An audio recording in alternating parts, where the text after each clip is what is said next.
Hi, my name is Fred, and this is my 1978 Pontiac Trans Am hardtop in Martinique Blue.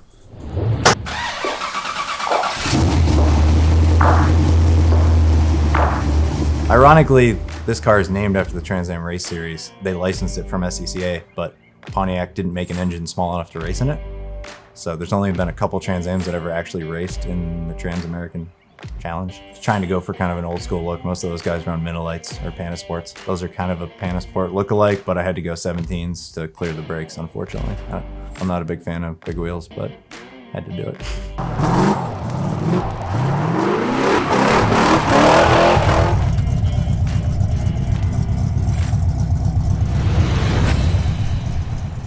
Today we're here at Classic Pontiac Rescue filming Trans Ams. And because we're filming Trans Ams, I thought it would be appropriate to dress as much like Carrie from Smokey and the Bandit as possible. On the show today we have Fred, and Fred has a 78 Trans Am with a unique history. It's a 1978 Pontiac Trans Am.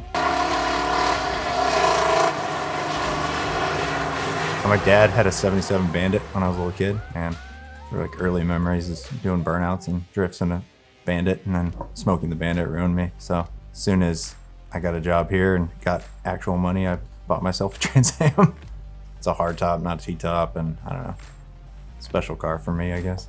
My dad used to take me to the runoffs at Road Atlanta back when they were here, and all the Trans Am races, and always gone to historic races too, so I've always been into the old stuff. He used to take me to historic races down in Florida even, and being this close to Road Atlanta. But my dad's even bigger car guy than I am, so that's where I got it from. We took it to one track day so far, but it used to be a hill climb car, which I'd love to do again, but there's not, hill climb's kind of dead around here, especially with Chimney Rock, and they used to race out at Beach Mountain in that car too, so. So it's a 1970 4-bolt main engine block, and it has 1968 Pontiac GTO No.16 Heads on it. And it was a WS6 Option car, so it has the different rear end gear, limited slip differential. It had the 15x8 inch snowflakes, larger sway bars, stiffer springs, and then it was a W78 Option car, so it had the optional 220 horse motor with the optional 4-speed also from the factory, and it was from the West Coast, so it actually had an optional engine block heater when it was new.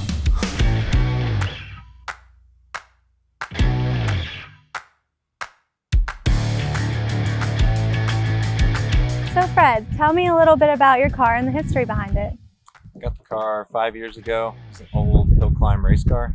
So you start at the bottom of a mountain, you go up to the top. So if you've ever been up to Chimney Rock State Park, there's that tight little sketchy road up there. They used to race up that. So that was another like early memory as a kid. I was like 5 years old. My dad used to take me up to the hill climb. And ironically, that car raced when I was a kid. So when you purchased this car, did you know that that was the same car that you saw when you were a little kid? No idea. No. Which is kind of weird. It's hard to dig up stuff because it's not on the internet from back then, but I had like the start sheets from the first Beach Mountain hill climb, and that car, I believe, raced in that one. And it raced at Chimney Rock before it stopped. So we went up to Chimney Rock like every year. So I definitely saw that car as a kid. I knew it was a race car, and that was part of the reason I bought it, was because he couldn't really, he was having a hard time selling it because it had a roll bar in it and it didn't have the original engine, and you'd have to do a lot of work to it to get it back to stock, and I didn't want to put it back to stock. So then shortly after, I started trying to look up, I guess, race records and see where he finished and if I was at a race possibly, because we used to go to all those hill climbs. And then last year, actually, whenever we started this video, my mom found an old scrapbook she had, and she had a program from the 97 Beach Mountain hill climb, and that car is on the second page of it, and then there's also an interview with the driver in it.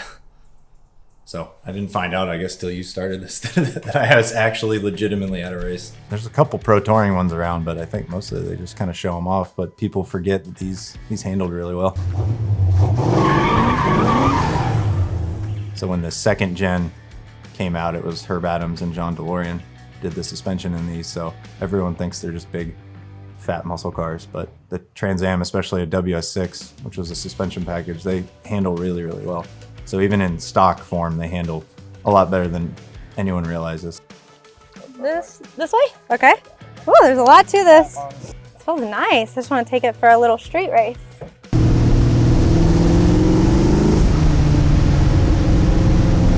It's probably the longest car I've ever had, though. I usually get rid of them pretty quick. But yeah, that was on my list, was to do a 5-speed, but then I put all the money in the motor. So I have a QuickTime like scatter shield net for save my legs if I blow it up, pull the clutch up. But they just bolt right up to that. They're all the same bolt pattern, so be easy swap. Either that or put an overdrive in it. But for now, up in the mountains, it's great.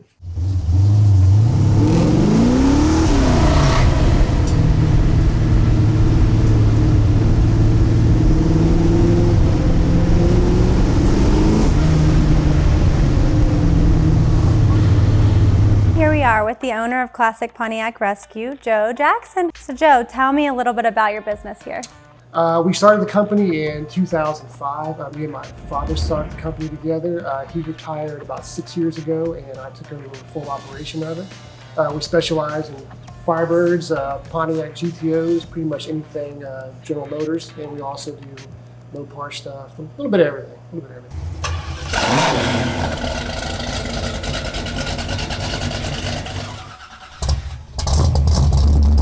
The rear quarters are like over an inch wider on each side, which you don't really notice unless you see it next to a stock Trans Am. Pretty much a totally stock version of your car. Yeah, it's really weird seeing a normal version. Why does every one of them have that shift knob? My car had that shift knob on it too. It's not the correct knob for it at all. Martinique Blue, I think it's 1 year only. Yeah, 78 only.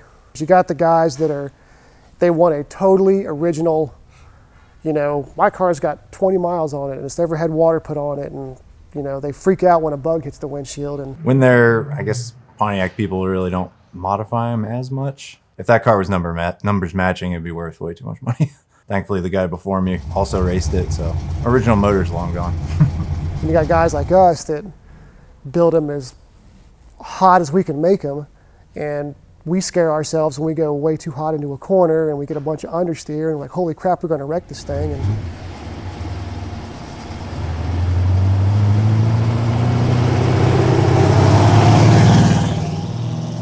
bought it, I blew the motor up shortly after, and then it kind of snowballed out of control. I pulled the subframe and the rear end and the entire interior.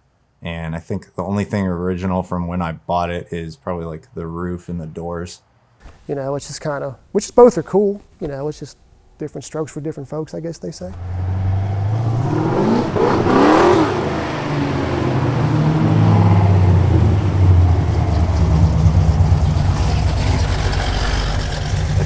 Full coilover suspension in the front, subframe connectors, braces from like the cowl down to the down to the subframe, solid body mounts. Still has the original block from when I bought it, but it's bored and stroked now, and it's fuel injected. Still solid axle though, still leaf springs, so still a little bit of old school instead of 4-linked. And it's still a Pontiac motor. There's no Chevys in there, and it's already ruined, so I don't have to worry about destroying it. It's not numbers matching.